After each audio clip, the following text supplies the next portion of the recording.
Welcome to Courage, Comebacks, and Conversations.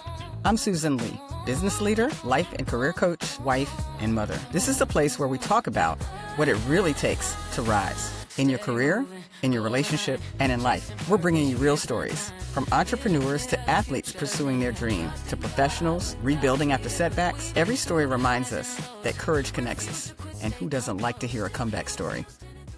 Let's get into it. Welcome, listeners, to Courage, Comebacks, and Conversations. Today, we have a very interesting guest. Kathy Andino is joining us. I met this lady about 2 years ago, and I'll tell you the one thing I remember about her is how much grit she has. She reminded me of myself. I could tell that she had gone through a lot of challenging times, and she was not defeated. In fact, I believe she was empowered. And so today, we're going to talk to her about self-motivation. Her story is real, it's relatable, and it's a reminder that no matter what life throws at you, bloom anyway. Hi, Kathy.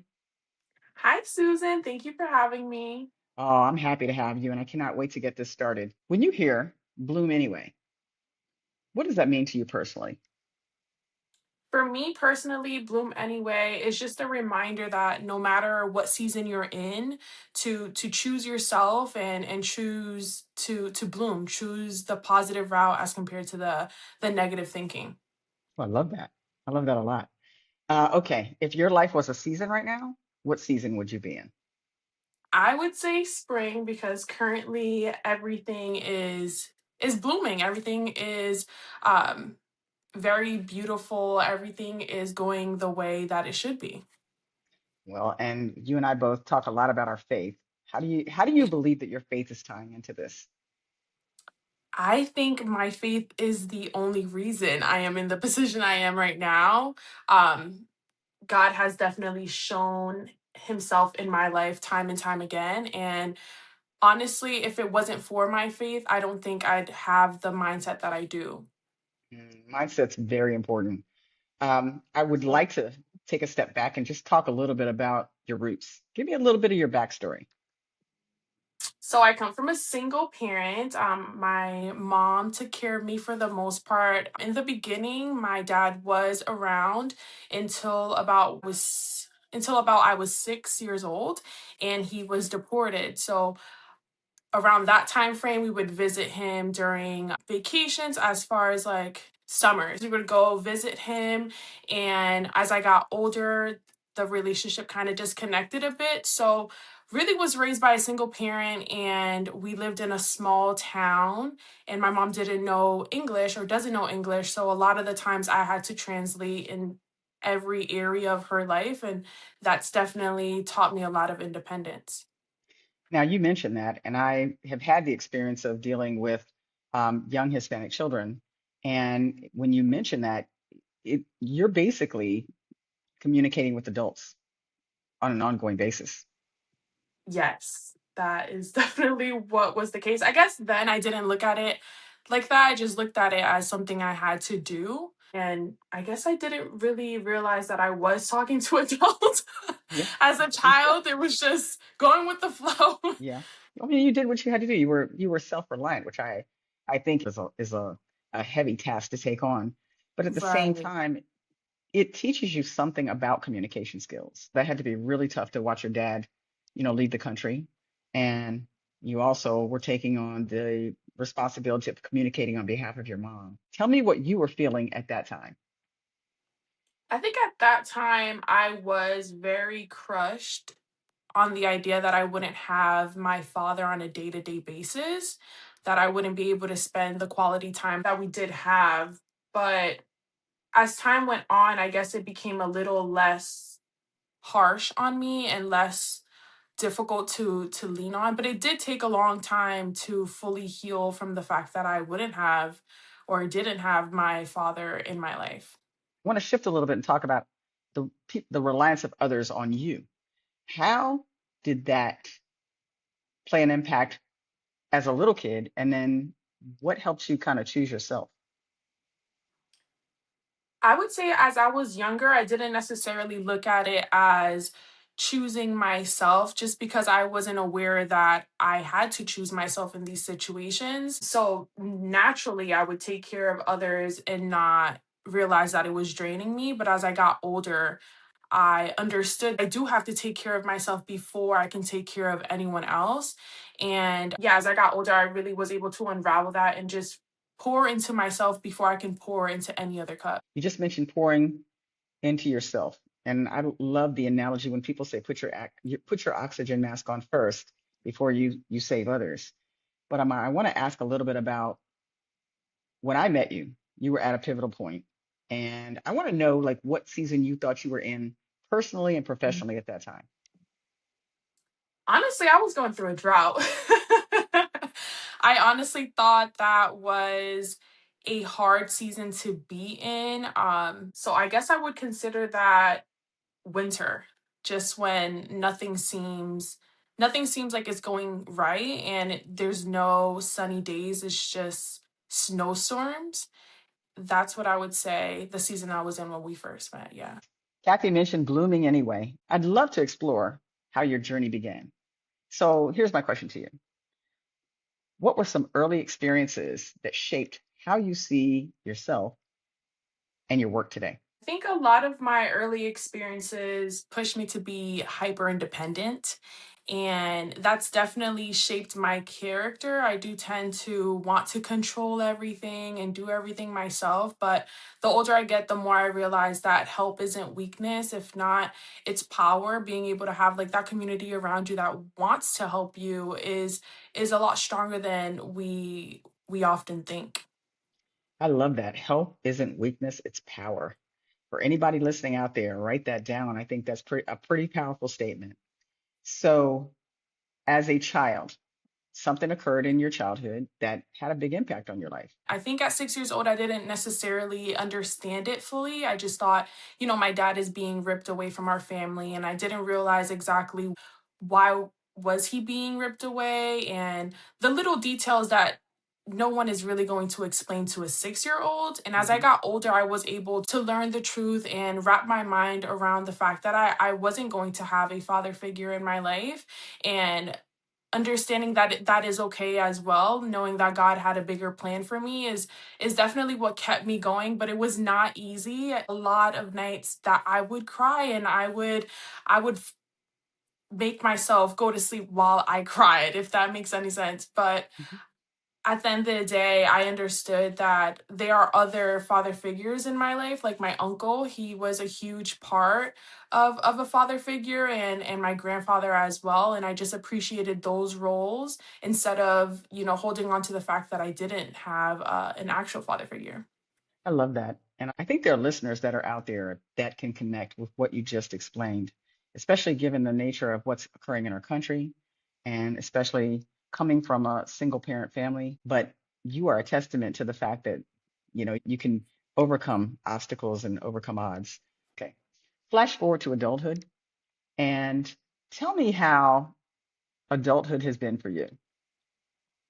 It hasn't been too different, I want to say. I feel like because of the fact that I was independent early on in my life, the shifting over to adulthood, I felt like I had a bit of skills up my sleeves just because I was already speaking to adults and doing all the speaking to landlords and making appointments. Like, moving on to my adulthood, it didn't seem much of a difference. What were one of those seasons where you felt stuck personally and professionally?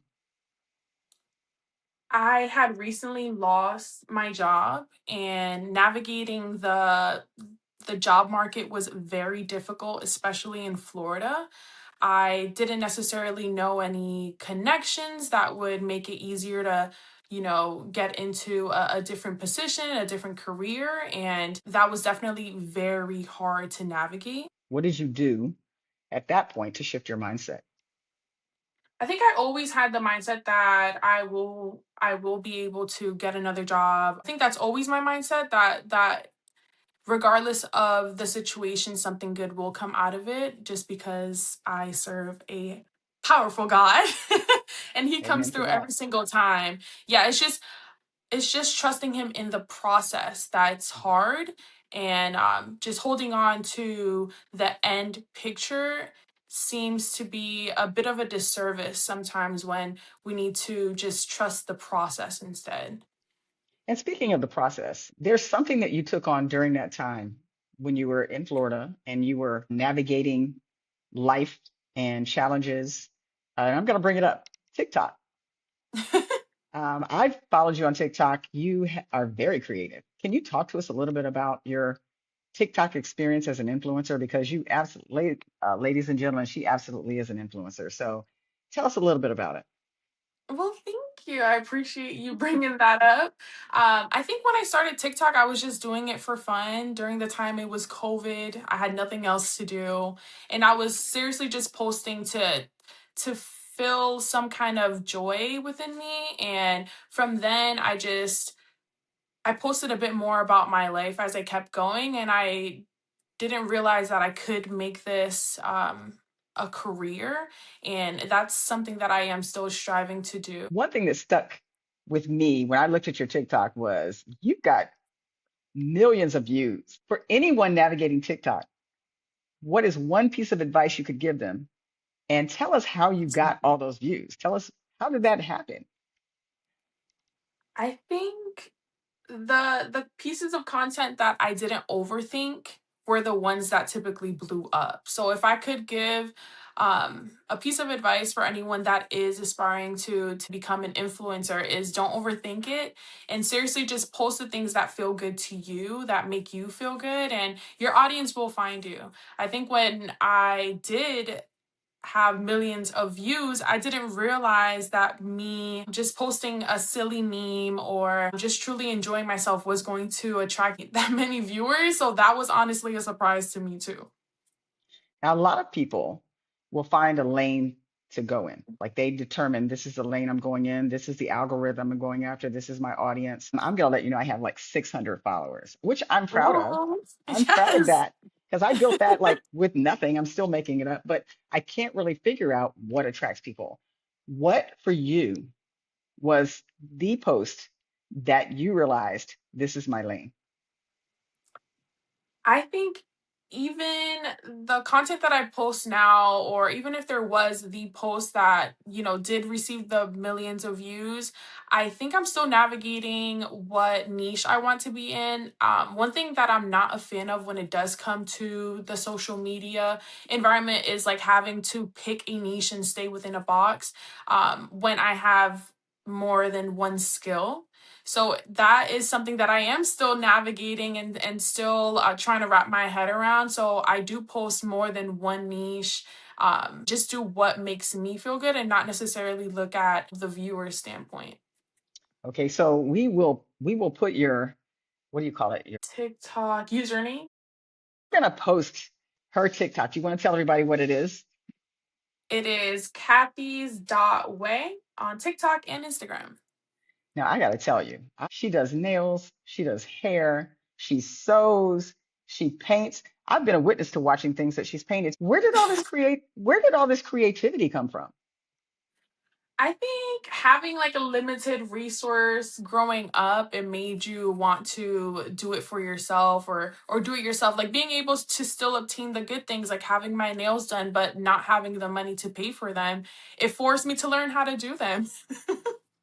Well, I mean, and do them you do. I mean, they're amazing. And if anybody goes to your TikTok account or your Instagram, they're gonna see that. Tell me this. What's one thing you wish more people understood about self-growth? Actually understood that it is not linear. You are going to have days where you're feeling your best, and you're going to have days that you want to bed rot all day. And I think choosing to not focus on your feelings necessarily, like feel your feelings, but don't allow your feelings to control you, and don't allow them to control your every move, and staying disciplined with your end goal and not necessarily what you feel in the moment. Understood. Very good advice too. What about if somebody's in a winter season? I mean, you mentioned earlier you were in your winter season at one point. What can somebody do when they're in their winter season? I think just continue to pour into yourself. For me, I definitely had a rough winter season, but I still continued to do all the self care things. I continued to do face masks, I continued to do my hair, I continued to read books, listen to podcasts, like all the things that will make me feel good. So I would feed my mind what I would want my mind to feed me, even in those dark times. Very powerful information. Feeding your mind what you wanted your mind to feed you. Um, Yeah. Almost like positive reinforcement to yourself. This is a question I want to ask. Are you connected to other podcasters or influencers? Do you guys communicate? Is there anything like that that happens behind the scenes? Yes, so I do have a couple friends in Orlando, Florida, that are influencers themselves too. And that has also led to different opportunities as well. For example, one of my Orlando friends does have a different form of content where she typically goes into locations and tries out their food or their restaurant. And I've had the experience to go with her.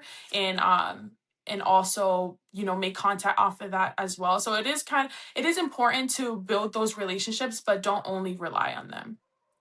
What does your mom think about your TikTok? Has she seen She has seen it, but she's not too invested. it? She has seen it, yeah. Things don't always go well, right?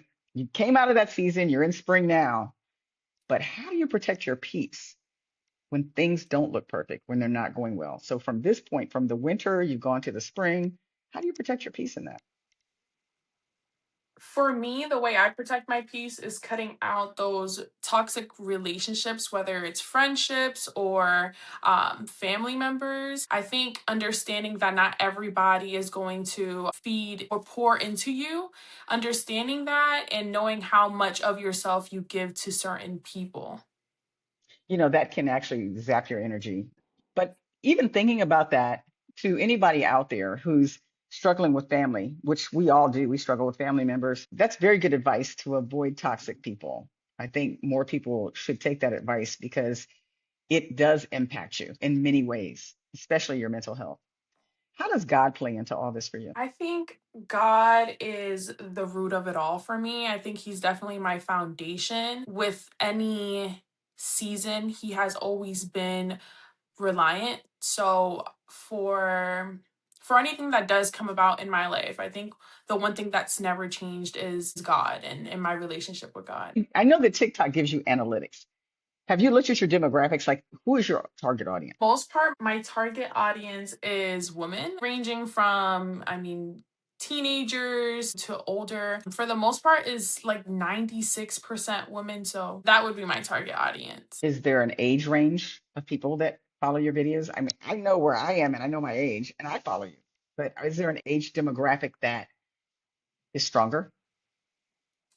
I believe it is around 18 and late 30s. I'm pretty sure. Did social media become a part of healing and evolution for you? I think it was just a place where I was able to express myself, especially with TikTok. When I first started off with TikTok, I didn't follow any of my friends, any of my community. So I was able to just fully express myself to strangers, if that makes sense. It felt like I was, dancing alone or where no one could see me in a sense. But I was really able to pour into the creative side of myself that I wasn't necessarily doing in my day to day. What are you most proud of yourself for today? I think I am most proud of myself for just continuing the journey. I think it's never ending and I just never want to give up. And that is the ultimate goal for me. Now, the fact that I haven't done that, I haven't gave up this whole time is definitely something that I am like the most proud of. I think you've shared, you know, a lot of good information with us. I want to ask you this. 5 years from now, what does blooming anyway look like for you? I think blooming anyways for me is staying the course. I want to have generational wealth within my family. So just staying the course and not allowing any outside noise to stop what my end goal looks like. Kathy, I want to ask you a few questions right at the end of this podcast. What's your morning mantra? Something that keeps you grounded. When you look good, you feel good. All right now, I love that. Look good, feel good. What is a song that just empowers you? Honestly, every morning I listen to Maverick City music and I just tell Alexa to play that. So wherever that takes me is typically where I go. Okay. Thank you. And I listen to them too, and I think they're amazing. I think they're a great group. Honorable mention, Just Fine by, is it Mary J. Blige? Yes. Oh, Favorite songs. you're kicking back old school on us right here. Finish this sentence. No matter what happens, I will always. Keep going. Awesome. I like that. What is the last thing that made you laugh? Last thing that made me laugh. Honestly, it was probably a bunch of like Instagram reels. There's some really funny ones on there. I don't know how people can be so funny. When you're down, just go look at Yeah, different videos, and it's just amazing how creative people can be on social media. it's never ending. Kathy, thank you for sharing your story and your honesty with us. You reminded us all that growth doesn't happen in perfect conditions. Sometimes it happens in the middle of chaos or uncertainty and change. Your journey is proof that when you keep showing up for yourself and keep believing in God, you bloom anyway. And for those out there that are listening, I would love to say that no matter what season you're in right now, keep watering your faith, your purpose, and your peace. That's where real transformation begins. Kathy, thank you so much for joining us today. Thank you for having me. I had a blast. All right. See you later. See you.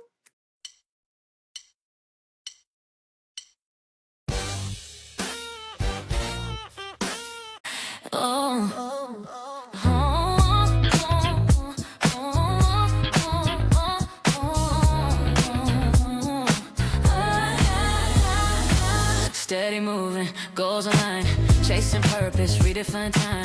Vision clear, the future's near. Trusting God without fear. We've been through